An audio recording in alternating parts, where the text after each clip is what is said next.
Hello friends. आज के discussion में हम अपनी घटना चक्र पूर्वालोकन रिवीजन सीरीज को कंटिन्यू करते हुए, जो कि हमारी इंडियन पॉलिटी और गवर्नेंस की सीरीज है, इसको कंटिन्यू करते हुए अपने नेक्स्ट चैप्टर जो कि हमारा फंडामेंटल राइट, जिसको हम कंटिन्यू करेंगे, जो कि हमारा ये वीडियो पार्ट सेकंड है। इससे पहले वाले में मैंने कुछ इसके क्वेश्चन जो है पार्ट वन में डिस्कस किए हैं। ये जो है इस वीडियो का कंटिन्यू पार्ट है, जो कि हम फंडामेंटल राइट से सारे क्वेश्चन डिस्कस करेंगे।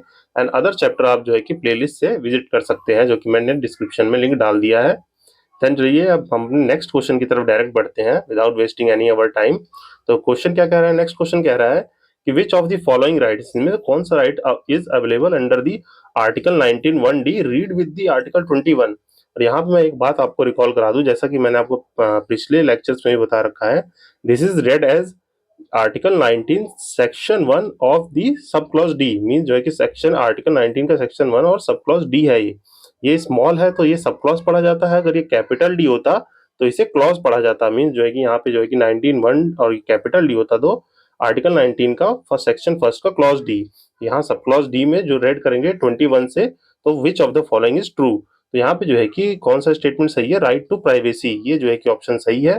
क्यों? क्योंकि जो भी फ्रीडम ऑफ मूवमेंट है, मीन जो है कि इस केस में जो है कि Govind versus state of Madhya Pradesh and ANR and the Malak Singh and other versus state of Punjab case में, ये जो है कि सुप्रीम कोर्ट ने हेल्ड किया था कि राइट टू प्राइवेसी जो है इम्प्लिसिट है अंडर दी आर्टिकल 21। और ये कहाँ से आया है जानते हैं हम लोग कि ये के एस पुट्टुस्वामी जजमेंट से, मीन जो है कि हमारे जस्टिस के S Puttaswamy versus union of India case की वजह से राइट टू प्राइवेसी जो है कि इमर्ज होकर आया था अंडर आर्टिकल 21। और यहाँ पे ये हेल्ड कर दिया गया था। मीन्स जो है यहाँ पे एक चीज याद रखिए, जो कि आर्टिकल 19 1D है, वो क्या प्रोवाइड करता है, आपके फ्रीडम ऑफ मूवमेंट को प्रोवाइड करता है कि आप टेरिटरी में कहीं भी मूव कर सकते हैं। अगर कोई आप पे स्पाई कर रहा है या कोई आपके पीछे पड़ा हुआ है, तो वो आपके राइट टू प्राइवेसी को इन्फ्रिंज कर रहा है। तो इस क्वेश्चन में यही कहा गया है कि आर्टिकल 19D भी अगर रेड विद दी 21 होगा तो उसका यही क्या कंसेप्ट निकलेगा, उसका कंटेक्स्ट निकलेगा, ये राइट टू प्राइवेसी से हमारे रिलेट कर रहा है।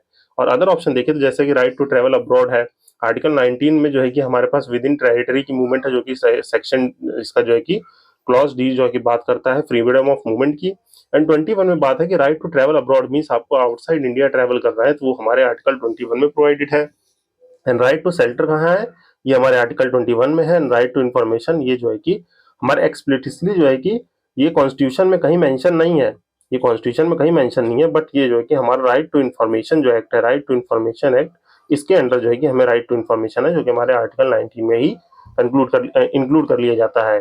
तो आइए इसी के साथ हम नेक्स्ट क्वेश्चन देखते हैं। और नेक्स्ट क्वेश्चन यही बात कर रहा है कि राइट टू प्राइवेसी जो है कि हमारा एक इंटरेस्टिंग पार्ट है पर्सनल लाइफ एंड लिबर्टी का, ये कौन से जजमेंट से आया था, मीन्स जो है कि कौन सा इसमें से जो है कि आर्टिकल है।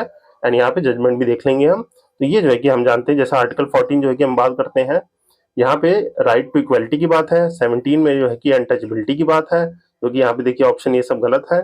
और यहाँ पे कह रखा है article 17 and the directive principle of the state part 4, तो ये गलत है ऑप्शन। जो है कि यहाँ पे आर्टिकल 21 जो कि हमने ऊपर पढ़ा, जो कि हमारे पार्ट 3 में एक फंडामेंटल राइट है, जिसमें राइट टू प्राइवेसी जो कि हमारे right to life and personal liberty के अंदर आता है। एंड जो है कि इसका ऑप्शन सही हो जाएगा, जो कि मैंने आपको बता दिया के एस पुट्टुस्वामी जो है कि जस्टिस के S Puttaswamy versus union of India जो है कि केस में इसको जो है कि इमर्ज किया था राइट को। तो ये आप याद रख सकते हैं। Then moving to our next question, next question क्या बात कर रहा है, राइट टू प्राइवेसी जो है कि हमने देख लिया। देन ये क्वेश्चन है article which of the article of the constitution safeguard our right to marry. यहाँ पे राइट टू मैरी की बात हो रही है, to the person of one choice, तो ये भी जो है कि हमारे आर्टिकल 21 में है। ये आर्टिकल 21 में देखिए यहाँ पे जो है कि दो ऑप्शन सेम है, इसको जो है कि 26 कर लीजिए, ये मिसप्रिंट होगा, टिपोग्राफिकल एरर है। तो ये आर्टिकल 21 में जो है कि राइट टू मैरी आपका आर्टिकल 21 में, ये देखिए दो केस से निकल के आया था। यहाँ पे जो है कि Lata Singh versus state of UP 2006 का केस है, जहाँ राइट टू मैरी जो है कि बताया गया कंपोनेंट राइट है right to life under the article 21। और दूसरा केस क्या याद रखना है, Hadiya marriage case. Hadiya marriage case आपको इसलिए याद रखना है क्योंकि सुप्रीम कोर्ट ने यह भी कहा था कि राइट टू कन्वर्ट और चूज अ पार्टनर, मीन जो है कि अगर मान लीजिए इंटर रिलीजन कोई मैरिज है तो वहां पे जो है कि कन्वर्ट होने का और चूज पार्टनर करने का इम्प्लिसिट राइट है article 21 of the our constitution. तो ये आपको यहाँ से आर्टिकल क्वेश्चन 60 में ये याद रखना है, राइट टू मैरी कहाँ है आर्टिकल 21 में। और ये दो केस याद रखने हैं, क्योंकि अगर कोई स्टेटमेंट चेंज करके दे रहा है कि राइट टू मैरी में राइट टू कन्वर्ट और चूज पार्टनर है, तो वो हादिया मैरिज केस है, जो कि यहाँ पे हमें याद रखना है, पूछ सकता है कोई। तो ये आपको याद है। Then moving to our next question किसकी बात कर रहे हैं? Next question is talking about article 21 और इसके परव्यू में कौन सा फॉल नहीं करता है। तो यहाँ गिवन ऑप्शन है, इसके आर्टिकल 21 के परव्यू में कौन सा फॉल नहीं करता है, ये वन बाय वन करके देख लेते हैं। पहला ऑप्शन कह रहा है कि मेडिकल एड जो है कि डॉक्टर से लेना, दूसरा sexual harassment of women at the work place, तीसरा कह रहा है pollution of the quality of water, mean जो है कि वाटर जो है कि आपको क्लीन एंड सैनिटाइजेशन मिलना चाहिए। तो ये सब जो है अबव थ्री, ये तीनों परव्यू ऑफ जी अंडर आर्टिकल 21 आते हैं किसी न किसी तरीके से। ये आपकी कैपिटल पनिशमेंट नहीं आती। कैपिटल पनिशमेंट क्या होता है? Capital punishment is death. आपको जो है कि डेथ पेनल्टी मिल जाए, मीन जो है कि आपको फांसी की सजा हो जाए, ये सब हो जाए, तो ये जो है कि आर्टिकल 21 के अंडर में नहीं आता है। तब आप जो है कि इसको जो है कि क्लेम नहीं कर सकते, बिकॉज कैपिटल पनिशमेंट बनाई किस लिए गई है? ये जो है कि सीरियस क्राइम के लिए बनाई गई है। एंड व्हेन जो है कि किसी को भी कैपिटल पनिशमेंट दे दी जाती है by the supreme court, high court, any court, तो वो जो है कि खाली प्रेसिडेंट से एक बार आप पार्डन के लिए वो कर सकते हैं। बाकी ये आर्टिकल 21 के अंडर गारंटेड नहीं है कि आपको जो है कि डेथ पेनल्टी को जो है कि वो किया जाएगा आपकी लाइफ एंड लिबर्टी में। तो ये आप जो है कि मैं याद रखेंगे। बाकी अदर ऑप्शन जैसे हो गया आपके लिए, इस पे तो जानते ही हैं कि पॉश एक्ट जैसे जो है कि अभी एक्ट बने हुए हैं, तो यहाँ पे जो है कि आर्टिकल 21 है लाइफ एंड लिबर्टी में, और मेडिकल एड लेना आपको डॉक्टर से, आपकी जो है कि लाइफ को बचाना, ये सब जो है कि आर्टिकल 21 के परव्यू में आता है। एंड जो है कि आपको क्लीन एयर एंड वाटर जो है, ऐसे राइट्स भी अब जो है कि आर्टिकल 21 में आ गए हैं, बिकॉज आप जानते ही हैं हमारे पास वॉश जैसी स्कीम है जो हमारे clean water and clean sanitization के बारे में बात करता है। तो ये सब परव्यू ऑफ 21 है। एंड डी ऑप्शन इसमें से करेक्ट आंसर हो जाएगा, क्योंकि ये इसमें नहीं आता है, जो कि यहाँ पे एक्सप्लेनेशन में आप ब्रीफली एक बार पढ़ सकते हैं। यहाँ पे जो है कि दिया हुआ डिटरमाइन किया हुआ है कि ये Bachchan Singh versus state of Punjab case में जो है कि इसको बता दिया गया था कि डेथ पेनल्टी जो प्रोविजन ऑफ कैपिटल जो है कि नॉट वायर्ड द आर्टिकल 21। तो यहाँ पे आपको ये ब्रीफली छोटी सी इन्फॉर्मेशन याद रखनी है। Then moving to our next question किसकी बात कर रहा है कि which of the following rights can not be suspended and restricted even during the emergency. ये मैंने आपको जो है कि प्रीवियस लेक्चर में बताया था, जो हमारा एडीएम जबलपुर केस है, यहाँ पे जो है कि ये बात आई थी, क्योंकि यहाँ पे तब तक क्या होता था, आर्टिकल 20 एंड 21 भी सस्पेंड कर दिए जाते थे, जो हमारा protection against the conviction and life and liberty को जो है कि गारंटी करता था। बट लेटर ऑन जो है कि 44th कॉन्स्टिट्यूशनल अमेंडमेंट एक्ट 1978 ने क्या किया, इसको जो है कि जो है कि डिक्लेयर कर दिया अनवाइड, क्योंकि यहाँ पे जो है कि आर्टिकल 20 एंड 21 आपका जो है कि किसमें आ गया, ये जो है कि इवन दी इमरजेंसी जो कि हमारा 359 आर्टिकल बात करता है, तब भी सस्पेंड नहीं हो सकते। तो इसका आंसर जो है कि लाइफ एंड लिबर्टी वाला बी वाला सही हो जाएगा। और ये ऑफिशियली कब डिक्लेयर हुआ है? ऑफिशियली जो है कि इसको जजमेंट को सुप्रीम कोर्ट ने रिवर्स किया है 2017 में। तो ये आप याद रखेंगे, कुछ छोटी सी इन्फॉर्मेशन यहाँ पे जो है कि वही एक्सप्लेनेशन दे रखा है, जो कि आप पढ़ सकते हैं। देन जो है कि मूविंग टू नेक्स्ट क्वेश्चन कह रहा है scope of the article 21 of the constitution was expanded to include the right to education. तो ये कहाँ हुआ था? ये जो है कि आपका केस है उन्नी कृष्णा वर्सेस आंध्र प्रदेश। ये जो है कि केस आपको याद रखना है, जो कि कब का केस है? 1993 का केस है, जो इसने सीड शो किए थे, means it is the case which shows the seed of the right to education. यहीं से जो है कि हमारे राइट टू एजुकेशन का जो है कि एक्सपेंशन हुआ था, यहीं से मतलब कि ये सीड शो किए गए थे और राइट टू एजुकेशन इमर्ज होने लगा था, जो कि हमारा क्या है, उन्नी Krishna versus Andhra Pradesh case.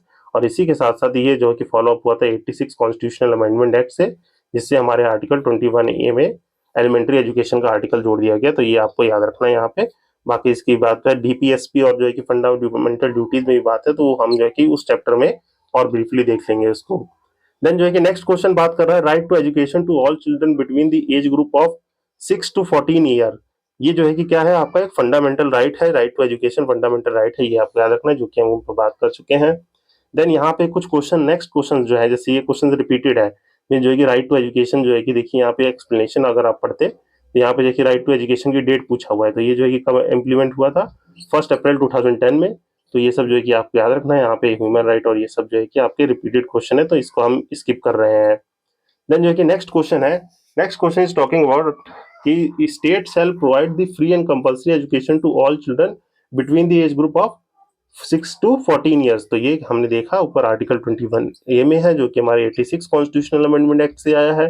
Then जो है कि रीजन कह रहा है in a democratic society right to education is a indispensable in the interpretation of the right to development of the human right. Mean जो है कि यहाँ पे कहा जा रहा है कि कोई भी डेमोक्रेटिक सोसाइटी है, वहां पे राइट टू एजुकेशन जो है इनडिस्पेंसिबल होगा for the development of the human rights. तो यहाँ पे जो है कि सही बात है, क्योंकि ह्यूमन राइट को अगर मतलब डेवलपमेंट ऑफ द ह्यूमंस करना है या ह्यूमन राइट को बढ़ाना है, तो उसको नॉलेज से अवेयर करना होगा, उसको एजुकेट करना होगा। तो यहाँ पे जो है कि दोनों ही स्टेटमेंट सही है and it is explaining the first statement जो है कि असर्शन को रीजन एक्सप्लेन कर रहा है, जो इसका आंसर है, क्योंकि मैंने आपको ब्रीफली बता दिया है। You can pause and read the explanation also. मैं ये इसलिए कहता हूँ कि आप जो है कि एक बार पॉज करके एक्सप्लेनेशन पढ़ लीजिए, बिकॉज यहाँ पे मैं सारी इन्फॉर्मेशन बता ही देता हूँ, बस उसको जो है कि आपको फ्रेमिंग स्टेटमेंट में पढ़ने की जरूरत है तो आप पढ़ सकते हैं, नहीं तो आपको आंसर यहाँ से याद ही हो जाते होंगे। देन जो है कि नेक्स्ट क्वेश्चन देखते हैं। नेक्स्ट क्वेश्चन बात कर रहा है which of the following are the envisaged by the right against the exploitation. अब यहाँ पे आर्टिकल 23 एंड 24 की बात होने लगेगी, जो कि हमारे कॉन्स्टिट्यूशन में राइट अगेंस्ट एक्सप्लॉयटेशन में है। जो कि आर्टिकल 23 किसकी बात करता है, ये prohibition of traffic of human and child, मतलब ह्यूमन ट्रैफिकिंग का प्रोहिबिशन करता है। एंड 24 बात करता है कि कोई भी जो है कि फैक्ट्री में मीन्स कोई भी फैक्ट्री में एम्प्लॉयमेंट ऑफ द चिल्ड्रन को प्रोहिबिट करता है। तो ये जो है कि दो आर्टिकल मैंने आपको ब्रीफली बता दिए, इसके बारे में हम देख लेंगे अभी क्या क्या है। तो यहाँ पे क्या रहा है कि right against the exploitation in the constitution किसकी बात करता है, तो यहाँ पे हमें जो है कि करेक्ट कोड चूज करना है। तो ये बात कर रहा है prohibition of the traffic in human beings and force labour. Yes, ये जो है कि बात करता है हमारा 23 का सेंस आर्टिकल का यही है।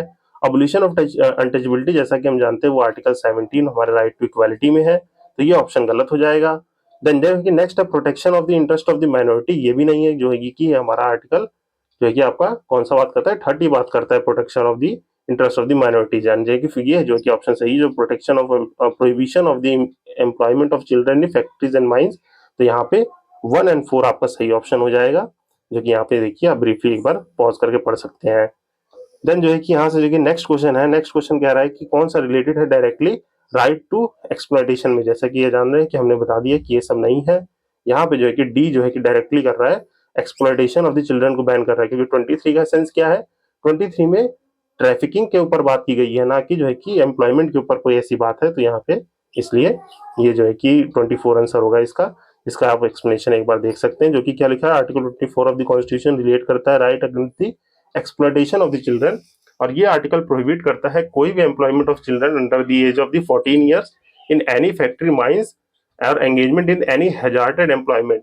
यहाँ पे जो है कि आप एक और बात रिकॉल कर सकते हैं कि यहाँ पे कोई फैक्ट्री माइंस और किसी हैजार्डस वर्क में जो है कि आप काम में प्रोहिबिट कर सकते हैं, बट यहाँ पे रीजनेबल रेस्ट्रिक्शन है। जैसे कि आप जानते हैं कि सिनेमा इंडस्ट्री मीन जो है कि बॉलीवुड इंडस्ट्री है, जो है कि कोई भी मूवी या टीवी सीरियल्स होते हैं उसमें तो एक चाइल्ड काम करते हैं, तो ये जो है कि सॉफ्ट स्किल डेवलपमेंट में आता है। मीन्स जो है कि ऐसी जो है कि स्किल जो कोई डेवलप कर रहा हो या जो है कि कोई सॉफ्ट नेचर ऑफ वर्क हो, तो वहाँ जो है कि चाइल्ड वर्क कर सकते हैं मेंटेनिंग देयर एजुकेशन में, जो है कि राइट टू एजुकेशन उनका वायलेट नहीं होना चाहिए, उनकी एजुकेशन पैरेलल में चलनी चाहिए, तब वो जो है कि वायलेशन नहीं है। तो यहाँ पे ये चीज आपको याद रखनी है।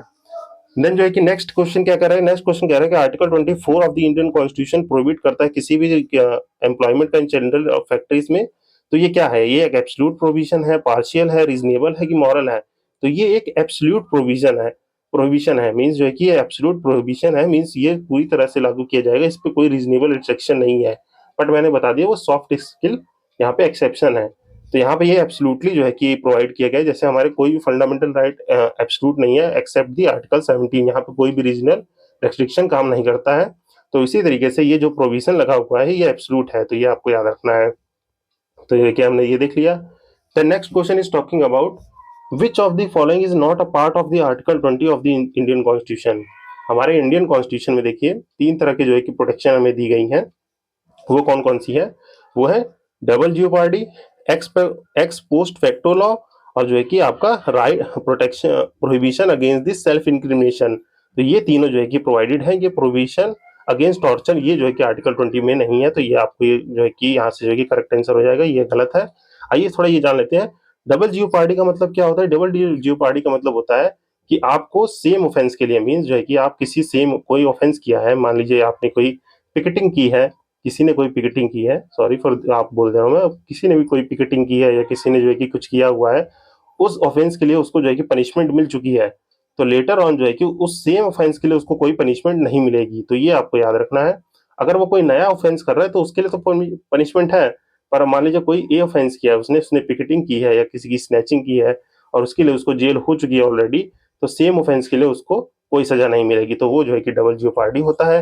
And x post facto law क्या होता है, एक्स पोस्ट फैक्टो लॉ का मतलब होता है, यहाँ पे जैसे आप ये लाइन डायग्राम इमेजिन कीजिए, यहाँ पे जो है कि इमेजिन कीजिए आज कोई लॉ बना हुआ है, इस पिकेटिंग पे ही मैं एग्जांपल दे रहा हूँ कि आपने किसी की जेब कतरी गई है, तो यहाँ पे ये आज लॉ बना है कि पिकेटिंग आज से क्राइम है, मीन्स किसी भी ए डेट को। पर उसने ये जो है पिकेटिंग यहाँ पे की है, और ये बंदा आके कह रहा है कि नहीं भैया इसने जो है कि इस डेट पे हमारे जो है कि पिकेटिंग की है, इस डेट से पहले, तो वो क्राइम नहीं माना जाएगा। पर वो यहाँ करता है तो वो ये क्राइम माना जाएगा, और उसको उस लाइबल जो भी मतलब लॉ है उसके थ्रू पनिशमेंट भी मिलेगी। तो ये होता है ex post facto law. Then जो है कि provision against self incrimination mean जो है कि आप अपने केस में जज नहीं बन सकते हैं, आप जो है कि अपने अगेंस्ट विटनेस नहीं अपना ही अगेंस्ट अपनी विटनेस की स्टेटमेंट को नहीं रख सकते हैं। तो ये है। तो ये मैंने जो है कि ब्रीफली और जो है कि डिटेल में जो है कि फंडामेंटल राइट्स वाली जो प्लेलिस्ट है, मीन जो है कि हमारी पॉलिटी वाली प्लेलिस्ट है, उसमें फंडामेंटल राइट्स में मैंने बहुत ब्रीफली डिस्कस किए हुए हैं। तो आप वहां से रेफर कर सकते हैं, और यहाँ पे इसका आंसर सी हो जाएगा, जो कि मैंने आपको बहुत ही प्रिसाइज मैंने बता दिया। देन जो है कि ये रिपीटेड क्वेश्चन है, तो इसको हम देख के कुछ जो है कि अपना थोड़ा जो है कि टाइम बचा लेते हैं, तो ये हम स्किप कर रहे हैं। देन जो है कि नेक्स्ट क्वेश्चन है, next question is talking about child rights and are protected in the article, mean जो है कि आपके जो चाइल्ड राइट्स है वो आर्टिकल किस आर्टिकल में प्रोटेक्टेड है, आईसीसीपीआर, मीन जो है कि international convention on the civil and political rights जो है उसमें किस आर्टिकल में प्रोटेक्टेड है, तो वहां पे भी ये आर्टिकल 24 में प्रोटेक्टेड है। तो ये आपको याद रखना है, यहाँ पे भी जो है कि आर्टिकल 24 में क्या है, प्रोविजन है एम्प्लॉयमेंट पे, और यहाँ पे भी आर्टिकल 24 ऑफ द आईसीसीपीआर जो कि child rights are the protected, तो ये आपको याद रखना है। देन अगेन जो है कि ये सब जो है कि थोड़े रिपीटेड क्वेश्चन है, वी आर स्किपिंग दैट, इसको स्किप करते हुए हम आगे बढ़ेंगे। और जो है कि नेक्स्ट क्वेश्चन है, which article gives the safeguard to the fundamental rights of the arrested person, mean जो है कि यहाँ पे किसकी बात हो रही है, आपके आर्टिकल 22, जो कि आर्टिकल 22 का सेंस क्या है, आपको जो है कि protection against the protection against the detention and prevention जो है कि प्रोवाइड करता है। तो ये जो है कि आपका आर्टिकल 22 हो जाएगा, क्योंकि जैसा कि जानते हैं आर्टिकल 15 किसकी बात करता है, no discrimination on the basis of RRCSP, जो कि मैंने पिछले लेक्चर में आपको बताया था, रिलीजन, रेस, कास्ट, सेक्स और जो है कि प्लेस ऑफ बर्थ पे जो है कि कोई भी आपका डिस्क्रिमिनेशन नहीं होगा। देन आर्टिकल 22 अभी हमने पढ़ा जो है कि लाइफ एंड लिबर्टी है, आर्टिकल 17 जो है कि अनटचेबिलिटी है। तो अरेस्टेड पर्सन को फंडामेंटल राइट कौन देता है, आर्टिकल 22 देता है, जो कि बात करता है हमारे जो है कि डिटेन कस्टडी मीन जो है कि प्रिवेंशन अगेंस्ट डिटेंशन जो है कि प्रोवाइड करता है। Then moving to our next question, next question क्या बात कर रहा है कि यहाँ पे हमसे आस्क कर रहा है कि which of the following pair is correctly in match, जो है कि यहाँ से जो है कि कौन सा पेयर सही मैच नहीं है। तो यहाँ पे पहली बात तो हम इस क्वेश्चन में जो है कि करेक्शन कर लेते हैं। यहाँ पे देखिए ये सब सेक्शन लिखे हुए हैं, तो यहाँ ये ब्रैकेट्स है, और दूसरी चीज यहाँ पे ये जो 1 1 प्रोवाइडेड है, ये आपका जो है कि सेक्शन है, और यहाँ पे देखिए 1 2 बार प्रोवाइडेड है, तो इसको आप जो है कि 5 कर लीजिए। ये सेक्शन जो है कि आर्टिकल 22 का क्लॉज 5 है। तो आर्टिकल 22 जैसा कि हमने बात किया, क्या बात करता है ये, आपकी जो है कि detention, protection against the detention बात करता है, मींस यहाँ पे जो है कि आपको protection provided against the detention. यहाँ पे जो है कि कुछ जो है कि क्लॉज दिए हुए हैं, हमें बताना है कि यहाँ से कौन सा क्लॉज करेक्टली मैच नहीं है। जैसा कि मैं आपको बता दूं, आर्टिकल 21 जो है कि हमारे ओरिजिनल कॉन्स्टिट्यूशन में 7 क्लॉज प्रोवाइड करता है, और यहाँ पे ये करेक्शन करना है आपको, ये 5 लिखा है। तो ये जो है कि आर्टिकल 22 का क्लॉज 5 जो है कि बात करता है, कोई भी आप जो है कि डिटेन किए जा रहे हैं तो आप डिफेंडेड किए जाएंगे एक लीगल प्रैक्टिशनर ऑफ हर और हिज चॉइस, में जो है कि आपको चॉइस दी जाएगी कि आप कोई भी लीगल प्रैक्टिशनर अपने आप पे असाइन करा सकते हैं कि आपको डिफेंड करने के लिए। तो ये जो है कि ऑप्शन सही हो जाएगा। देन इसका जो है कि सेक्शन 4, आर्टिकल 22 का सेक्शन 4 क्या बात करता है, कोई भी पर्सन डिटेन है उसको जो है कि डिटेंशन जो है कि not longer than the 3 months, ये 3 मंथ से ज्यादा नहीं हो सकता है। अगर उस 3 मंथ से ज्यादा उस पर्सन को डिटेन करना है, तो by the law of the parliament on the advice of the board, mean जो है कि पार्लियामेंट किसी लॉ से, है ना, on the advice of board, एक एडवाइजरी बोर्ड होगी जो पार्लियामेंट को रिकमेंड करेगी for such extension of the detention, तब जाके वो जो है कि आप जो है कि उस पर्सन को डिटेन कर सकते हैं। तो ये हमारे कॉन्स्टिट्यूशन में प्रोवाइडेड है under the clause section 4। And जो है कि ये जो है कि गलत है, यहाँ पे जो है कि सेक्शन 2 में, आर्टिकल 22 के सेक्शन 2 में ये नहीं प्रोवाइडेड है। ये जो है कि ये यहाँ पे जो है कि नहीं प्रोवाइडेड है। ये जो है कि आपका कहाँ प्रोवाइडेड है, ये जो है कि आर्टिकल जो है कि आपके सेक्शन 2 में प्रोवाइडेड है कि कोई भी जो है कि पर्सन डिटेन किया गया है, mean any person who is detain, तो उसको जो है कि विद इन 24 आवर्स के अंदर जो है कि आपको मजिस्ट्रेट के सामने प्रेजेंट करना होगा, मीन्स वहां के नियरेस्ट मजिस्ट्रेट के सामने उस डिटेनी को प्रेजेंट करना होगा, एक्सक्लूडिंग दी ट्रेवल टाइम, जो कि ट्रेवल टाइम को एक्सक्लूड करके आपको करना है। तो यहाँ पे जो है कि ये ऑप्शन गलत हो जाएगा, तो यही हमारा आंसर है, जो कि और ये भी सही है कि कोई भी पर्सन जो है कि कस्टडी में है तो उसको जो है कि उसके ग्राउंड ऑफ द अरेस्ट को बताना जो है कि उसका एक राइट है। तो ये जो है कि करेक्ट है ये तीनों। बाकी यहाँ पे ये चीज करनी है आपको, तो हमें ब्रीफली ये देख लिया। फिर जो है कि नेक्स्ट कुछ क्वेश्चन जो है कि सेम रिपीटेड बात कर रहे हैं कि 3 मंथ से ज्यादा कहाँ पे प्रोवाइडेड है, तो ये हम स्किप करेंगे। Then this question is talking about, our next question is talking about certain statement है, which of the following statement are the correct statement। तो यहाँ पे पहले स्टेटमेंट कह रहा है कि according to the constitution of India central government जो है कि central government has the duty to protect the state from the internal disturbances. तो ये जो है कि करेक्ट है। जैसा कि हम जानते हैं कि हमारे कॉन्स्टिट्यूशन में इमरजेंसी के प्रोविजंस दिए हुए हैं इन द आर्टिकल 352 टू 360। तो वहाँ जो है कि आर्टिकल 355 में it is mention that it is the duty of the central government, mean जो कि सेंट्रल गवर्नमेंट की ड्यूटी है कि वो स्टेट को प्रोटेक्ट करे किसी भी इंटरनल डिस्टर्बेंसेस से, ताकि वहाँ जो है कि ब्रेकडाउन ऑफ कॉन्स्टिट्यूशन या जो है कि लॉ मशीनरी ब्रेकडाउन ना करे, वहाँ पे जो है कि इमरजेंसी जैसी सिचुएशन ना आ पाए। तो ये स्टेटमेंट करेक्ट है। And other statement is, next statement is saying कि Indian constitution of the India जो है कि एग्जेम्प्ट करता है स्टेट को जो कि प्रोवाइड करे legal council for the prevention detention. तो ये हम अभी ऊपर पढ़ के आए कि जो कि हमारे आर्टिकल 22 के सेक्शन 5 में प्रोवाइडेड है कि आपको एक लीगल प्रैक्टिशनर मिलेगा। तो ये स्टेटमेंट गलत हो जाएगा। एंड जो है कि नेक्स्ट क्वेश्चन बात कर रहा है कि prevention of the terrorism act जो है कि 2002 का, ये जो है कि confession of the accuse before the police can not use the evidence.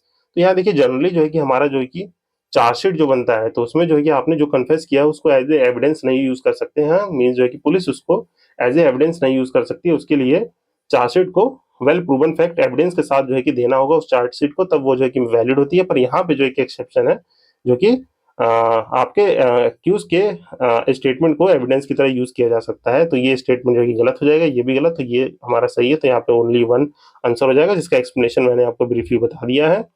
और यहाँ से आप देख सकते हैं जो कि जो हमारा टेररिज्म एक्ट है 2022 का, एक confession made by person before the police officer recorded by the police other police officer either in writing और इन द मैकेनिकल और electronic device shall be admissible in the trial such of the such person on the offence under act. तो यहाँ पे जो है कि ये admissible होता है under the prevention of the terrorism act. तो हमने देख लिया ये क्वेश्चन जो है कि, अब जो है कि नेक्स्ट क्वेश्चन को देखते हैं। नेक्स्ट क्वेश्चन क्या बात कर रहा है, next question is talking about these statement and asking which of the following statement are the correct statement। तो यहाँ पे परोल की बात की गई है। अब परोल क्या होता है, पहले मैं आपको ब्रीफली एक बार परोल और फरलो के बारे में बता देता हूँ। परोल क्या होता है, इट इज नथिंग बट कि कोई भी इंसान जो है कि एक्यूज हुआ और वो कन्विक्ट हो गया, मीन जो है कि किसी क्राइम के लिए एक्यूज हुआ है और उसको कन्विक्शन में उसको जेल मिल गई। अब उसको जो है कि 7 to 10 ईयर्स मान लीजिए जो है कि इसको जो है कि जेल टर्म मिला हुआ है, तो वो जब जेल में रहता है तब उसको परोल दी जाती है। मीन जो है कि सच जो है कि क्रिमिनल क्रिमिनल कह लीजिए या कोई भी जो है कि कैंडिडेट कह लीजिए आप, जिस पर्सन को जो है कि जेल में रखा गया है उसका जो है कि परोल बेसिस पे उसको बाहर भेजा जाता है कि इसका जो है कि सोसाइटी से डिस्कनेक्शन ना हो जाए। Means to attend the family और मैरिज फंक्शन जो है कि अटेंड करने के लिए उसको जो है कि परोल मिलता है, ताकि जो है कि सोसाइटी से इसका डिस्कनेक्शन ना हो जाए, उसकी फैमिली ये सब जो है कि डिस्कनेक्टेड ना रहे। तो इसलिए जो है कि ये परोल दिया जाता है। But it is not a matter of right, mean जो है कि parole and same applied for the फरलो। जो है कि फरलो जो होता है ये दोनों ही किसी भी जो है कि कन्विक्टेड पर्सन को दिए जाते हैं जेल में। पर it is not a matter of right. Matter of right क्या होता है, यहाँ पे आप याद रखेंगे मैटर ऑफ राइट होता है बेल। बेल जो है कि आपको मैटर ऑफ राइट है, पर वो जो ये फरलो जो है कि मैटर ऑफ राइट नहीं है। तो ये जो है कि स्टेटमेंट गलत हो जाएगा। देन जो है कि नेक्स्ट स्टेटमेंट देखते हैं। Next statement is saying state government have their own prisoner release on the parole rules. तो मीन जो है कि स्टेट के पास जो है कि अपने जो है कि जेल रूल्स होते हैं और प्रिजनर्स के रिलीज के लिए परोल रूल्स भी होते हैं। तो ये परोल रूल्स भी होते हैं। तो ये स्टेटमेंट करेक्ट है। तो यहाँ पे सेकंड स्टेटमेंट करेक्ट हो जाएगा, जिसका एक्सप्लेनेशन आप एक ब्रीफली पॉज करके पढ़ सकते हैं। जिसमें देखिए प्रिजनर एक्ट 1984 हो गया या 1900 हो गया, जिसमें सच लॉ जो है कि प्रोवाइडेड है, और मैंने जो है कि ये आपको ब्रीफली एक्सप्लेन कर दिया है। Then moving to our next question. Next question is talking about freedom of religion. और फ्रीडम ऑफ रिलीजन हमारे कॉन्स्टिट्यूशन में कहाँ प्रोवाइड है, 25 to 30 मीन जो है कि 25 टू आर्टिकल 30 जो है कि हमारे कॉन्स्टिट्यूशन में फ्रीडम ऑफ रिलीजन की बात करता है। यहाँ पे जो है कि बात कर रहा है कि freedom of the propagation of the religion, ये क्या कॉन्स्टिट्यूशन में प्रोवाइडेड है। तो yes, it is provided in the constitution. And जो है कि ये जो है कि right to wear carry kirpan by the Sikhs, it is also provided in the right to freedom and the religion. And जो है कि नेक्स्ट को जो है कि स्टेटमेंट कह रहा है, नेक्स्ट ऑप्शन है state right to make the laws for the social reforms. यहाँ पे जो है कि सोशल रिफॉर्म करने के लिए रिलीजन पे जो है कि स्टेट जो है कि टाइम टू टाइम लॉ बना सकता है। तो ये भी करेक्ट है।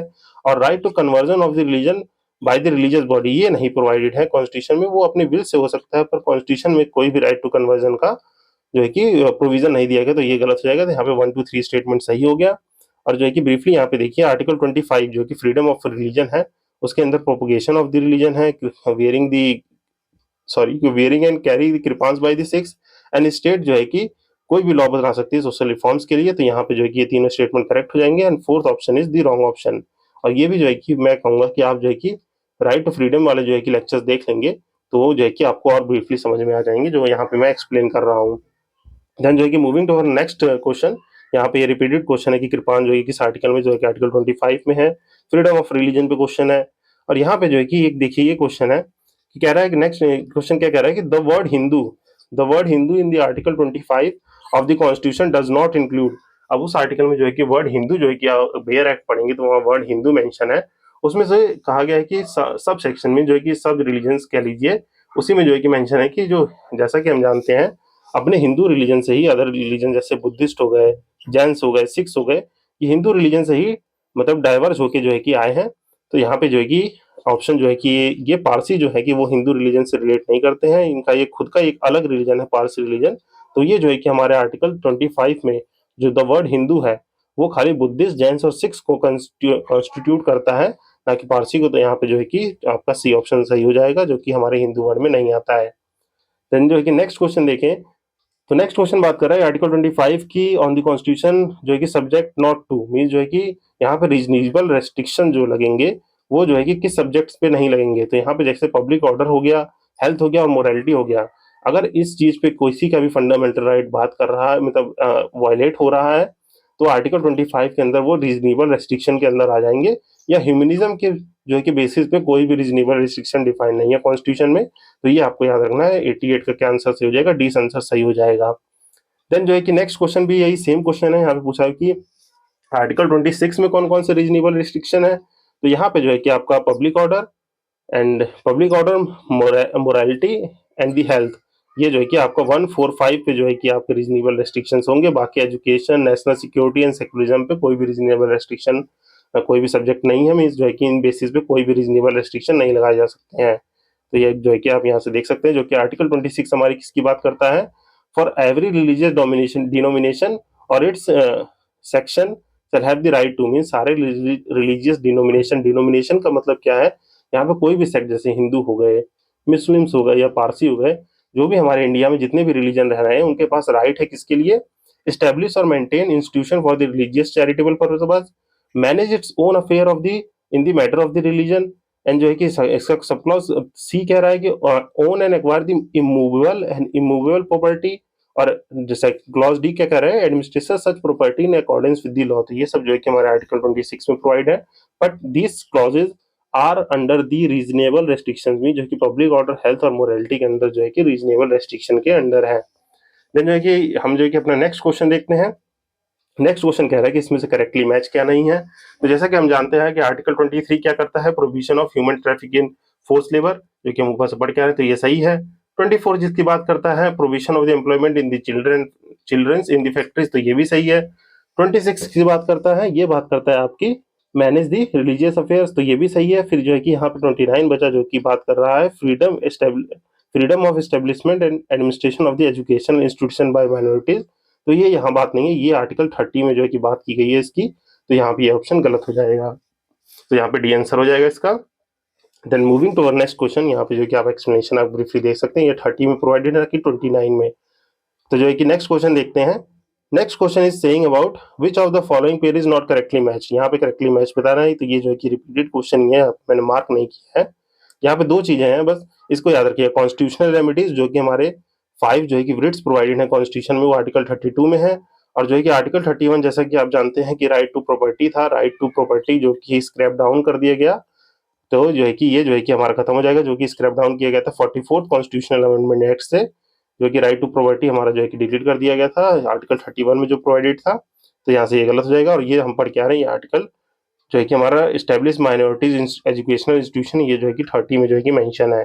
तो ये जो है कि आप याद रखेंगे, यहाँ 31 नहीं, यहाँ 30 होता तो सही हो जाता, पर 31 में क्या है, राइट टू प्रॉपर्टी जो कि डिलीट कर दिया गया था। और ये जो है कि राइट टू प्रॉपर्टी डिलीट होकर कहाँ डाला गया, ये अब हमारा एक कॉन्स्टिट्यूशनल और लीगल राइट है जो कि under the article 300A provided है। तो इसको आप याद रखेंगे। देन जो है कि ये जो है कि रिपीटेड क्वेश्चन है, तो इसको हम स्किप कर देंगे, जो कि आर्टिकल जो है कि पूछा हुआ है माइनॉरिटी से रिलेटेड। देन जो है कि moving to our next question. Next question कह रहा है यहाँ पे जो है कि असर्शन और रीजन दिया हुआ है, और हमें ये बताना है कि इसमें से क्या सही है। देन जो है कि असर्शन क्या कह रहा है, article 30 of the constitution does not define the term minorities. तो यहाँ पे जो है कि माइनॉरिटीज टर्म डिफाइन नहीं किया गया है। यस, जो है कि हमारे कॉन्स्टिट्यूशन में माइनॉरिटीज टर्म जो है कि किसी किसी भी आर्टिकल में डिफाइन नहीं है, तो आर्टिकल 30 में माइनॉरिटी टर्म डिफाइन नहीं है। तो ये सब हमें याद रखने होते हैं, जैसे कॉन्स्टिट्यूशन में कहीं भी अनटचेबिलिटी डिफाइन नहीं है, ठीक, और भी जैसे अदर वर्ड्स हो गए, तो ये हमें याद रखने होते हैं कि कॉन्स्टिट्यूशन में कौन सा वर्ड डिफाइन है या नहीं है। तो ये स्टेटमेंट जो है कि सही हो जाएगा आपका, क्योंकि आर्टिकल 30 में जो है कि कोई भी माइनॉरिटी की डेफिनेशन नहीं है। Then reason is saying the constitution recognise only linguistic and religious minority. तो यहाँ पे जो है कि हाँ, ये कॉन्स्टिट्यूशन हमारा दो ही तरह की माइनॉरिटी को जो है कि रिकॉग्नाइज करता है, on the basis of the language and the on the basis of religion, और किसी जो है कि बेसिस पे हमारे जो है कि माइनॉरिटीज को क्लासीफाई नहीं किया है कॉन्स्टिट्यूशन में। तो ये स्टेटमेंट भी सही है, but it is not the correct explanation of the assertion. तो यहाँ पे बी ऑप्शन आपका सही हो जाएगा। तो यहाँ पे जो है कि ब्रीफली आप जो है कि एक बार पॉज करके पढ़ सकते हैं, जो मैंने बताया वही जो है कि यहाँ पे लिखा हुआ है। देन जो है कि कॉन्स्टिट्यूशन क्या रहा, कॉन्स्टिट्यूशन ऑफ इंडिया रिकॉग्नाइज करता है क्या, रिलीजियस एंड लिंग्विस्टिक माइनॉरिटी, जो कि हम ऊपर से पढ़ के आए हैं। Then next question is which of the following given power to confirm the fundamental right by the constitution, mean जो है कि all courts in India, parliament की, प्रेसिडेंट की, सुप्रीम कोर्ट और हाई कोर्ट। जैसा कि हम जानते हैं supreme court and high court mean supreme court is the protector of the of our fundamental right. तो जो है कि सुप्रीम कोर्ट और हाई कोर्ट ही हमारे जो है कि protector and guarantor of the fundamental right है, जो कि हमारे आर्टिकल 13 में जो है कि मेंशन है। And they provide the writs under the article 32 and 226 जो है कि writs इशू करते हैं हाई कोर्ट। ये जो है कि पार्लियामेंट का जो हमारा नेक्स्ट चैप्टर आएगा, तो उसमें हम और डिटेल से डिस्कस करेंगे इसको। तो ये जो है कि आप ब्रीफली याद रखेंगे, यहाँ पे डी आंसर हो जाएगा। देन जो है कि यहाँ पे फिर से guardian of the fundamental rights जो है कि रिपीटेड क्वेश्चन है, ये कि सुप्रीम कोर्ट सबका आंसर होगा यहाँ पे। इसको स्किप करते हुए हम जो है कि अपना नेक्स्ट क्वेश्चन देखेंगे कि इसमें कह रहा है कि which of the following statement is not correct. यहाँ पे जो है कि सर्टेन स्टेटमेंट दी गई है और हमें बताना है कि इनमें से कौन सी स्टेटमेंट करेक्ट नहीं है। तो यहाँ पे हमें गलत स्टेटमेंट बतानी है। तो सही कौन कौन सी है, जैसा कि जानते हैं कि यहाँ पे करके member of the drafting committee of the constitution. तो जैसा कि जानते हैं कि वहाँ पे 7 मेंबर्स थे, तो ओरिजिनली 7 मेंबर्स थे, वहाँ पे 2 मेंबर्स एडिशनली रिप्लेस किए थे, दो एक मेंबर की हेल्थ की वजह से और दूसरे मेंबर की डेथ की वजह से।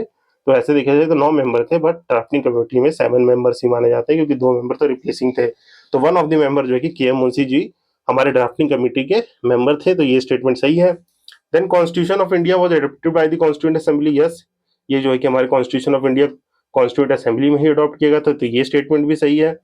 The next question is saying कि panchayati raj was recommended by the Balwant Rai Mehta committee of 1957। Yes, it is also correct. ये सब जो है कि आप ब्रीफली यहाँ से देख लीजिए, जब पंचायती राज वाले क्वेश्चंस आएंगे तो हम सारी कमेटीज को भी अच्छे से याद कर लेंगे। तो ये तीनों स्टेटमेंट सही है।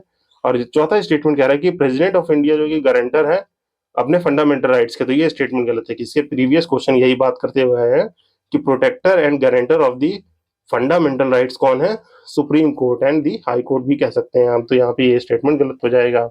Then moving to our next question. Next question क्या बात कर रहा है, next question is saying about which of the following right can be enforce under the article 32। अब पहले मैंने आपके बारे में आर्टिकल 32 के बारे में ही जान लेते हैं थोड़ा। यहाँ पे मैंने ब्रीफली जो है कि बताया था आर्टिकल 32 क्या होता है। ये कॉन्स्टिट्यूशनल रेमेडीज होती है, मीन्स यहाँ पे article 32 is constitutional remedies which is an provided by our supreme court. Mean supreme court under issue करता है सर्टेन writs क्या होता है, नथिंग बट कमांड। जो है कि supreme court certain writs issue करता है, जो कि नंबर इन 5 है। इस 5 writs को इशू करता है, जो कि हमारी कॉन्स्टिट्यूशनल रेमेडीज है to enforce our fundamental rights. तो यहाँ पे जो है कि आप ये याद रखेंगे आर्टिकल 32 से क्या एनफोर्स किया जाता है, फंडामेंटल राइट्स का एनफोर्स किया जाता है, जो कि आप ब्रीफली पढ़ सकते हैं। और ये जो है कि हमारे आर्टिकल 32 में कॉन्स्टिट्यूशनल रेमेडीज है, जो कि हमारे पार्ट 3 में प्रोवाइडेड है, जहाँ पे habeas corpus, mandamus, prohibition, quo warranto की बात की गई है। जो कि हमारा जो है कि ये मैंने आपका आर्टिकल 32 का जो वीडियो बनाया है उसमें मैंने इसको ट्रिक के थ्रू और केस लॉज मीन स्पेशली जो है कि हैबियस कॉर्पस जो है कि कहाँ पे जो है कि अप्लाई होगा, मीन जो है कि यहाँ पे जो है कि हैबियस कॉर्पस में कहा जाएगा कि we command you to do, यहाँ पे प्रोहिबिट कर गया है कि प्रोहिबिट किया गया, ऑर्डर दिया गया है। ये सब जो है कि कैसे एप्लीकेशन इसका होता है, मैंने जो है कि फंडामेंटल राइट के आर्टिकल 32 वाली वीडियो में अच्छे से एक्सप्लेन किया है। तो आप उसको देख के यहाँ से कोई भी डाउट जो है क्लियर कर सकते हैं। तो चलिए जो है कि नेक्स्ट क्वेश्चन को देखते हैं। नेक्स्ट क्वेश्चन कह रहा है कि इसमें से जो है कि डॉक्टर भीमराव अम्बेडकर ने किसको heart and soul of the constitution कहा था। तो इस आर्टिकल 32 को ही बी आर अम्बेडकर ने क्या कहा था, heart and soul of the constitution, जो कि हमारी कॉन्स्टिट्यूशनल रेमेडीज है। तो ये आप ब्रीफली याद रखेंगे। Then moving to our next question. Next question is talking about यहाँ पे असर्शन और रीजन दिया गया है, और ये आर्टिकल 32 जो है कि very soul of the constitution है, क्योंकि ये जो है कि इफेक्टिवली रेमिडी देता है violation of the fundamental right. तो yes, it is the both statement are correct and reason is explaining the assertion. तो जो है कि मैंने ऊपर ही बताया है कि आर्टिकल 32 जो है कि heart and soul of the constitution कहा जाता है, ये बी आर अम्बेडकर ने कहा था। और यहाँ पे जो है कि कोई भी वॉल्यूशन ऑफ फंडामेंटल राइट होता है तो वो आर्टिकल 32 उसके जो है कि रेमेडी को प्रोटेक्ट मीन जो है कि रेमेडीज देता है, कॉन्स्टिट्यूशनल रेमेडीज मेंशन है। तो यहाँ पे ये जो है कि इसका आंसर ए हो जाएगा, जो कि दोनों स्टेटमेंट करेक्ट है। असर्शन जो है कि एक्सप्लेन कर रहा है रीजन को, रीजन एक्सप्लेन कर रहा है असर्शन को। Then moving to our next question is saying consider the following statement regarding the power of the supreme court to issue certain writs। Mean जो है कि यहाँ पे writs जो है कि सुप्रीम कोर्ट जो इशू करती है for the violation of the fundamental rights, इसके बारे में कुछ स्टेटमेंट दी गई है और हमें बताना है कौन सी स्टेटमेंट इसमें से करेक्ट है कि नहीं है। तो पहली स्टेटमेंट कह रहा है कि सुप्रीम कोर्ट जो है has the power to issue this kind of writs। Means जो है कि 5 तरह की जो writs हैं, habeas corpus, mandamus, prohibition, quo warranto, स्टीरियो। तो ये जो है कि सही स्टेटमेंट है, ये जो है कि वायलेशन और the enforcement of the fundamental rights के लिए दिए जाते हैं। The next statement is talking about parliament may by law empower any other court to exercise within jurisdiction the power given to the supreme court. Yes, तो ये भी जो है कि सही है कि पार्लियामेंट जो है कि किसी लॉ से जो है कि किसी भी कोर्ट को एम्पावर कर सकता है कि वो जो है कि writs जुरिडिक्शन को जो है कि परफॉर्म कर सके, एक्सरसाइज कर सके, मीन जो है कि उसको जो है कि परफॉर्म कर सके, इशू कर सके writs को। तो ये भी हमारे पार्लियामेंट मतलब कॉन्स्टिट्यूशन में प्रोवाइडेड है। तो यहाँ पे दोनों स्टेटमेंट सही हो जाएंगी। तो यहाँ पे जो है कि आप ये देख सकते हैं आर्टिकल कौन कौन से, आर्टिकल 32 के सेकंड पार्ट में जो है कि कॉन्स्टिट्यूशन में गिवन है कि original jurisdiction to the supreme court जो है कि regard enforcement of the fundamental right कहाँ मेंशन है, आर्टिकल 32 के सेक्शन सेकंड में। और सेक्शन 3 में ये जो है कि मेंशन है कि power confirm on the supreme court by the clause 2। Parliament means यहाँ के जो है कि जो भी पावर 2 क्लॉज 2 में, सेक्शन 2 में आर्टिकल 32 के जो भी पावर मेंशन है वो सुप्रीम पार्लियामेंट जो है कि किसी भी लॉ से दूसरे कोर्ट को भी प्रोवाइड कर सकता है। तो ये यहाँ पे यही ब्रीफली लिखा हुआ है। Then moving to our next question. Next question बात कर रहा है कि which of the following writs is regarded as the greater safeguard for the liberty of the person. Means यहाँ पे जो है कि ग्रेटर सेफगार्ड मीन्स जो है कि लिबर्टी मैंने बताया था it is nothing else but freedom, freedom with the constant. यहाँ पे जो है कि freedom with constant means freedom के साथ कुछ जो है कि रीजनेबल रेस्ट्रिक्शंस हो, तो वो जो है कि लिबर्टी कहलाता है। यहाँ पे जो है कि कौन सा writ जो है कि सबसे जो है कि ग्रेटेस्ट जो है कि सेफगार्ड देता है लिबर्टी को, तो वो है हैबियस कॉर्पस, जिसका मतलब होता है वी कमांड। मतलब यहाँ पे जो है कि writ of the habeas corpus जो है कि ग्रेटेस्ट सेफगार्ड माना जाता है। तो यहाँ पे ऐसा कुछ एज सच कॉन्सेप्ट नहीं है जो मैं एक्सप्लेन करूँ। तो यहाँ पे बस ये याद रख लीजिए आप कि लिबर्टी का सेफगार्ड जो है कि सबसे अच्छा कहाँ है, हेबियस कॉर्पस में। तो यहाँ पे जो है कि आप ये याद रखेंगे to have the body of, to इसका मतलब लिटरली मीनिंग होता है to have the body of. तो यहाँ पे जो है कि याद रखेंगे। मैंने शायद ऊपर जो है कि इसको जो कि गलती से शायद वी कमांड बोल दिया था, तो वो मैंडमस का मतलब होता है वी कमांड। तो यहाँ पे सुप्रीम कोर्ट कमांड करता है कि आप जो है कि ये सच एक्टिविटी परफॉर्म करेंगे। और हैबियस कॉर्पस का मतलब होता है to have the body of, किसी भी बॉडी को रिप्रेजेंट कर सकता है in the front of court. तो यहाँ पे ये याद रखना है आपको। देन जो है कि नेक्स्ट क्वेश्चन, सर्टेन क्वेश्चन जो है कि रिपीटेड क्वेश्चन है तो इनको हम स्किप कर देंगे एंड अपने नेक्स्ट क्वेश्चन को देखेंगे। जो कि नेक्स्ट क्वेश्चन क्या है, which of the following constitutional remedies known as the postmortem. इनमें से कौन सा जो है कि writ जो है कि पोस्टमार्टम के नाम से भी जानता है, तो वो सिरियो सिरियो कहा जाता है। इसको थोड़ा आप अपने हिसाब से प्रोनाउंस कर लीजिएगा, सरसिरियो कह लीजिए, सेरेरियो कह लीजिए। तो यहाँ पे थोड़ा अपनी pronunciation, sorry for the wrong pronunciation, आप इसको करेक्ट कर लीजिएगा। तो यहाँ पे ऑप्शन जो है पोस्ट मॉर्टम जो है कि सरसिरियो को जो है कि कहा जाता है। तो ये आप जो है कि देख सकते हैं, यहाँ पे एक्सप्लेनेशन है, इसमें ऐसा सच कुछ है नहीं। तो आप एक बार पॉज करके इसको ब्रीफली पढ़ सकते हैं। Then moving to our next question. Next question क्या बात कर रहा है कि in which petition judiciary order executive to perform their duty.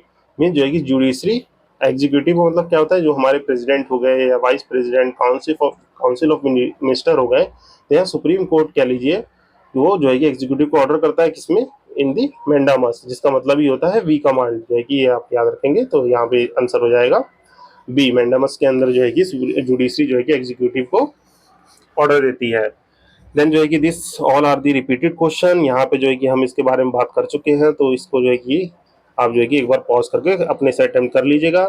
Then moving to our next set of question जो कि बात करता है, यहाँ पे मैचिंग है। ये सब आर्टिकल्स जो है कि मैं इसलिए स्किप कर रहा हूँ क्योंकि हमने ब्रीफली इनको डिस्कस कर लिया है। तो अपना हम थोड़ा सा टाइम बचाते हैं प्रीसियस, और जो है कि नेक्स्ट क्वेश्चन को सॉल्व करते हैं। तो यहाँ पे नेक्स्ट क्वेश्चन जो है कि हमें सॉल्व करना है। Then moving to our next question. Next question क्या बात कर रहे हैं, नेक्स्ट क्वेश्चन कह रहा है कि यहाँ पे दो लिस्ट प्रोवाइड है, हमने मैचिंग करनी है यहाँ पे। तो यहाँ पे जो है कि देखते हैं कि फंडामेंटल ड्यूटीज के साथ क्या सुटेबल आंसर होगा। तो fundamental duties as you know कि ये जो है कि 42nd कॉन्स्टिट्यूशनल अमेंडमेंट एक्ट से हमारी ऐड की गई थी ऑन द रिकमेंडेशन ऑफ स्वर्ण सिंह कमेटी। तो ये आपको याद रखना है कि हमारे ओरिजिनली कॉन्स्टिट्यूशन में कोई भी फंडामेंटल ड्यूटीज की बात नहीं की गई थी। ये जो है कि पार्ट जो हमारे 4 डीपीएसपी है उसमें जो है कि अलग से एक चैप्टर जोड़ा गया पार्ट 4A, जो कि 42nd कॉन्स्टिट्यूशनल अमेंडमेंट एक्ट से जोड़ा गया था ऑन द रिकमेंडेशन ऑफ स्वर्ण सिंह कमेटी से। तो ये आपको याद रखना है। देन जो है कि नेक्स्ट कह रहा है कि parliament can amend the fundamental right. तो ये जो है कि केशवानंद भारती केस में जो है कि दिया गया था, और वहां पे जो है कि ये क्लियरली मेंशन है कि आप basic structure of the constitution को अल्टर नहीं कर सकते हैं, पर आप फंडामेंटल राइट को अमेंड कर सकते हैं। Then doctrine of the basic structure जो है कि किसमें है, ये मिनर्वा मिल्स केस में जो है कि डॉक्ट्राइन ऑफ बेसिक स्ट्रक्चर जो है कि निकल के आया था जुडिशियल इंटरप्रिटेशन से। एंड जो है provision of the trafficking in human beings जो है कि कहाँ प्रोवाइडेड है, आर्टिकल 23 में प्रोवाइडेड है। तो ये हमने मैचिंग को देख लिया। तो इसका आप आंसर जो है कि ब्रीफली एक बार यहाँ से पॉज करके पढ़ सकते हैं। देन नेक्स्ट क्वेश्चन कह रहा है कि बाय विच केस जो है कि फंडामेंटल राइट जो है कि can to amend parliament has the power to amend the fundamental rights. तो ये हमने बात की, तो ये केशवानंद भारती केस जो कि हमारी जो है कि केस लॉज में है। और आप जो है कि जो basic structure of the constitution का मैंने एक वीडियो डाला था जिसमें ये सारे केस लॉज डिस्कस किए हैं, आप उसको देख लेंगे तो ये बिल्कुल ही आपको जो है कि माइंड में जो है कि फिट हो जाएगा कि कैसे कैसे जो है कि केस लॉ इवॉल्व होकर हमारा बेसिक स्ट्रक्चर डॉक्ट्राइन कैसे आया और कौन सा केस लॉ में क्या बात की गई है। तो मैंने वहाँ पे ब्रीफली डिस्कस कर रखा है, इसलिए मैं बार बार रेफर कर देता हूँ कि आप प्लीज वो वीडियो देख लें। देन जो है कि नेक्स्ट क्वेश्चन देखिए। नेक्स्ट क्वेश्चन बात कर रहे हैं supreme court of India has propounded the doctrine of basic structure. ये जो है कि आपके केशवानंद भारती केस जो है कि versus state of Kerala case में हुआ था, ये यहाँ पे आप याद रखेंगे। देन जो है कि ये सब जो है कि रिपीटेड क्वेश्चन ही हैं, सर्टेन सेट ऑफ क्वेश्चन। ये जो है कि हम ऊपर जो है कि ये सब पढ़ चुके हैं पार्ट 3 में क्या क्या कॉन्स्टिट्यूशन राइट है, तो ये इसको हम स्किप कर रहे हैं यहाँ पे। देन जो है कि यहाँ पे क्रोनोलॉजी पूछी गई है केस की कि Golaknath case, Kesavananda Bharati, Minerva Mills जो है कि एकम गोपालन केस जो है कि किस किस ईयर में हुए थे। तो यहाँ पे सब्सिक्वेंट ईयर है, तो यहाँ से एक बार देख लीजिए कि एकम गोपालन केस 1950, 67, 73 और 80 में। और यहाँ पे फिर से मैं रिपीट करूंगा, kindly refer to that video for this explanation. यहाँ पे मैं थोड़ा आपका टाइम भी बचा दे रहा हूँ क्योंकि ये वीडियो बहुत लंबा होने लगेगा नहीं तो इसीलिए जो है कि मैं उस वीडियो जो पड़ी हुई है तो वहाँ से आप जो है कि उसको यूटिलाइज कर सकते हैं। देन ये सब जो है कि रिपीटेड क्वेश्चन है। राइट टू प्रॉपर्टी जो है कि अब हमारा जो है कि क्या है, ये हमारा एक लीगल राइट है क्योंकि पहले फंडामेंटल राइट था 31 में, इसको जो है कि हमारे निकाल के जो है कि 300A में ऐड कर दिया गया है जो कि अब एक लीगल राइट है। देन ये सब रिपीटेड क्वेश्चन है। Then this all page is repeated. तो हम अपने नेक्स्ट क्वेश्चन को देखते हैं। नेक्स्ट क्वेश्चन बात कर रहा है कि Indian constitution does not grant which of the following rights.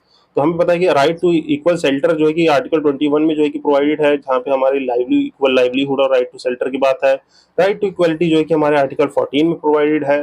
And next जो है कि फ्रीडम ऑफ रिलीजन जो है कि जैसा कि जानते हैं कि हमारे जो है कि 19 से जो है कि सॉरी 25 आर्टिकल से 28 आर्टिकल तक जो है कि फ्रीडम ऑफ रिलीजन प्रोवाइडेड है। जो है कि लिबर्टी कहाँ प्रोवाइडेड है, लिबर्टी जो है कि हमारे आर्टिकल 21 में प्रोवाइडेड है। तो ये सब जो है कि आप देख सकते हैं ब्रीफली। जो है कि नेक्स्ट क्वेश्चन देखिए क्या क्या कह रहा है। नेक्स्ट क्वेश्चन कह रहा है कि which of the following is not a fundamental right guaranteed bye the constitution. Means यहाँ पे फंडामेंटल राइट कौन सा नहीं है। तो यहाँ पे देखिए किसी भी पार्ट सेटल होने का जो है कि हमारे पास आर्टिकल 19 के अंडर फंडामेंटल राइट है। जेंडर इक्वालिटी की बात है तो ये भी हमारे आर्टिकल 14 में प्रोवाइडेड है। एक्सप्लॉइटेशन की बात करें तो आर्टिकल 23 और 24 इसकी बात करता ही है। यहाँ पे राइट टू इन्फॉर्मेशन जो है कि हमारे कोई फंडामेंटल राइट नहीं है, बट यहाँ पे आरटीआई एक्ट जो है ये हमें राइट टू इन्फॉर्मेशन प्रोवाइड करता है जो कि हमारे आर्टिकल 19 से रिलेट कर दिया जाता है। तो यहाँ पे जो है कि ये फंडामेंटल राइट नहीं है, तो ये आपको याद रखना है। तो यहाँ पे आप एक ब्रीफली पढ़ सकते हैं जो कि हमारे आर्टिकल 19 के जो है कि सेक्शन 1 के क्लॉज ए में जो है कि लिखा गया है ये कि जो है कि freedom of speech and expression है, तो उसको जो है कि right to information lies within the freedom of speech and expression.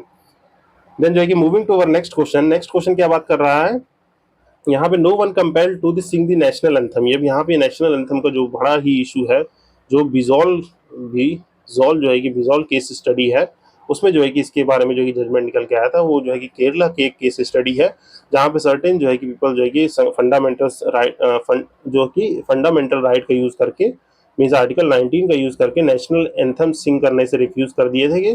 तो ये यहाँ पे यही बात की गई है। तो इसको जो है कि ब्रीफली जो है कि आप जो है कि फंडामेंटल राइट्स की वीडियोस को रेफर कर सकते हैं। और यहाँ पे इस क्वेश्चन को हम ब्रीफली एक बार देख लेते हैं। नेशनल एंथम जो है कि no one compelled to sing the national anthem since यहाँ पे जो है कि it will be the violation of the fundamental right of the speech and expression. And it will be violation of the speech fundamental right, जो है कि आपका right to freedom of the conscience and practice and propagation of the religion, mean जो है कि यहाँ article 19 and 25 की बात हो गई। एंड देखिए there is no legal provision obligating anyone to sing the national anthem, हमारे पास कोई ऐसा लीगल प्रोविजन नहीं है कि सबको नेशनल एंथम गाना ही गाना है, तो ये हमने जो है कि थोड़ी लिबर्टी दे रखी है सबको। तो यहाँ पे जो है कि तीनों ही स्टेटमेंट करेक्ट है। तो यहाँ पे देखिए विजुअल Emmanuel versus state of Kerala का केस है ये, इसमें जो है कि concisely conscientious, sorry for this wrong pronunciation, तो जो है कि ये हेल्ड किया गया था रिलीजियस फेथ के लिए। तो जो है कि आप इसको ब्रीफली एक बार पढ़ सकते हैं पॉज करके। तो आइए जो है कि हम नेक्स्ट क्वेश्चन को देखते हैं। नेक्स्ट क्वेश्चन कह रहा है कि choose the fundamental right available to the Indian citizen but not to the alien. हमें पता है कि certain set of fundamental rights जैसे आर्टिकल 15, 16, 19 एंड 29 एंड 30, ये फंडामेंटल राइट जो है कि हमारे सिटीजन्स को ही प्रोवाइडेड है, मीन जो है कि citizens of the land, mean जो है कि इंडिया के जो भी सिटीजन होंगे सिर्फ इनको ही सोलली प्रोवाइडेड है। ये भी मैंने जो है कि ब्रीफली डिस्कस कर रखा है। पीपल जो है किसी भी जो है कि डेमोक्रेसी या किसी कंट्री में दो तरीके से ट्रीट होते हैं, एक तो होते हैं सिटीजन, दूसरे होते हैं एलियंस। सिटीजन्स क्या हो गए, वहाँ के जो है कि सारे राइट्स और ड्यूटीज को जो है कि एंजॉय करते हैं, सारे राइट्स को, वहाँ पे सारी चीजें उनको कंफर्म होती हैं, वो land people of the land होते हैं। एलियंस क्या होते हैं, alien is nothing else but जो है कि अदर कंट्रीज, मीन्स कंट्री जो है कि अदर कंट्री के जो है कि कंट्रीज के मेंबर होंगे वो एलियंस कहलाते हैं। और एलियंस भी दो टाइप के होते हैं, एलियंस दो टाइप के होते हैं, एक फ्रेंडली एलियन होते हैं, एक एनिमी एलियन होते हैं। तो फ्रेंडली एलियंस को तो सर्टेन सेट ऑफ राइट्स जो है कि प्रोवाइडेड है, एनिमी एलियन को जो है कि एक भी जो है कि राइट्स प्रोवाइडेड नहीं होते हैं। तो यहाँ पे जो है कि यही बोला गया है कि कौन कौन से राइट जो है कि प्रोवाइडेड है, खाली सिटीजन्स को, एलियंस को नहीं। तो यहाँ पे मैंने बताया 15, 16, 19 एंड 29, 30। अब तक तो आपको ये सारे फंडामेंटल राइट आई होप कि याद हो चुके होंगे। तो यहाँ पे जो है कि हम आंसर जान सकते हैं ये कि यहाँ इक्वलिटी बिफोर लॉ सबको प्रोवाइड है, लाइफ एंड लिबर्टी सबको। तो 1 एंड 3 जो है कि खाली सिटीजन्स को प्रोवाइडेड है, जो कि 19 और 29 में बात करता है। तो ये यहाँ पे जो है कि आंसर हो जाएगा आपका, ये 1 एंड 3 सही होगा। देन जो है कि this is the repeated question, so let's save some over time. तो यहाँ से मूव करते हैं हम जो है कि नेक्स्ट क्वेश्चन पे। नेक्स्ट क्वेश्चन बात कर रहा है which of the following rights are not available to the all person in India, mean जो है कि सारे पर्सन को नहीं है। तो जो है कि आप जान सकते हैं कौन कौन से राइट हैं। ये डिस्क्रिमिनेशन जो हो गया, या जो है कि फ्रीली मूविंग कंट्री, जो है कि freedom to move freely throughout the country, और राइट टू कंटेक्स्ट इलेक्शन जो है कि सारे जो है कि पर्सन को अवेलेबल नहीं होता है। ये जो है कि सोनली जो है किसको अवेलेबल होते हैं, only citizens of the India. तो ये आप याद रखेंगे, this is also one of the repeated question. यहाँ जो आर्टिकल 14 में इक्वालिटी बिफोर लॉ ये सबको प्रोवाइडेड है। देन जो है कि नेक्स्ट क्वेश्चन को देखते हैं। नेक्स्ट क्वेश्चन बात कर रहा है कि नॉन सिटीजन्स को कौन सा राइट प्रोवाइडेड नहीं है। तो यहाँ पे जो है कि कॉन्स्टिट्यूशनल रेमेडीज जो है कि इसका आंसर हो जाएगा। सॉरी, यहाँ पे जो है कि कह रहा है कि क्वेश्चन में कि कौन सा जो है कि राइट जो है कंफर्म है also to the non citizens. तो यहाँ पे नॉन सिटीजन्स को भी वो राइट कौन सा प्रोवाइडेड है। तो यहाँ जो है कि राइट टू कॉन्स्टिट्यूशनल रेमेडीज जो है कि नॉन सिटीजन्स को भी प्रोवाइडेड है। तो ये आप याद रखेंगे। The next question is talking about a British citizen staying in India can not claim right to. अब जो है कि वो जो है कि इक्वालिटी जो है आर्टिकल 14 के अंदर सबको प्रोवाइडेड है, लाइफ एंड लिबर्टी भी सबको प्रोवाइडेड है जो कि 21 में है। फ्रीडम ऑफ रिलीजन जो है कि प्रोवाइडेड है ऑन सम हाउ बेसिस, जो है कि हम आर्टिकल 25 में जो कि प्रोपोगेशन ऑफ द रिलीजन को अलाउ करता है, मीन्स जो है कि यहाँ पर आप अपना धर्म को प्रोपेगेट करने की थोड़ी अलाउंस है। बस ये जो है कि freedom of trade and profession, आप जो है कि 19 आर्टिकल में ट्रेड एंड प्रोफेशन है वो जो है कि आपको प्रोवाइडेड नहीं है। तो ये आपको याद रखना है, जो कि हमारे जो क्वेश्चन नंबर 148 का आंसर हो जाएगा A. Then moving to our next question. Next question is talking about India में इफ एनी रिलीजियस सेक्ट और community is given the status of the national minority. अब नेशनल माइनॉरिटी का status उस religion या sect को मिल गया है, तो वो जो है कि किस किस एडवांटेज में, मीन्स स्पेशल एडवांटेज उनको क्या क्या मिल जाते हैं, क्या क्या मिल जाते हैं, आइए देखिए और देखते हैं वन बाय वन करके। और यहाँ पे बताना है which of the following is correct. तो it can establish an administer the exclusive educational institution.